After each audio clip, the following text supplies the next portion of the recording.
આજ રોજ રાવપુરા વિધાનસભા વિસ્તારમાં વોર્ડ નંબર 14 ખાતે આંતરમાળખાકીય સુવિધાઓની સાથે સાથે વિકાસલક્ષી કામોના ખાતમુહૂર્તનું આયોજન કરવામાં આવ્યું છે. અલગ અલગ પ્રકારના કામો, જેના અંદર પાણીની નલિકા રાખવાની હોય, પથ્થર પેવિંગના કામ હોય, કમ્પાઉન્ડ વોલનું કામ હોય કે રોડ રસ્તાનું કામ હોય, આવા અનેકવિધ પ્રકારના લગભગ 6 જેટલા કામોના જે ખાતમુહૂર્ત થાય છે, જેની અંદાજિત કિંમત 80 લાખથી પણ વધારે થાય છે. હમણાં આપણે જ્યાં ખાતમુહૂર્ત કર્યું તે પ્રતાપરુદ્ર હનુમાન મંદિર, જે આપણે જાણીએ છીએ કે વર્ષોથી હિન્દુત્વનું જાગરણ કરનાર એવું આ મંદિર છે. તેની કમ્પાઉન્ડ વોલથી શરૂઆત થઈને આગળ શંકરવાડીમાં પાણીની નલિકા નાખવાની છે.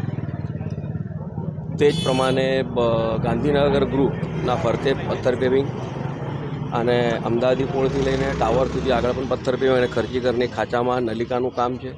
તેની સાથે સાથે પરેશનગરના વિસ્તારમાં માળી મોલ્લાના ત્યાં નવું આખું કાર્પેટ સીલકોટ કરવાનું કામ છે.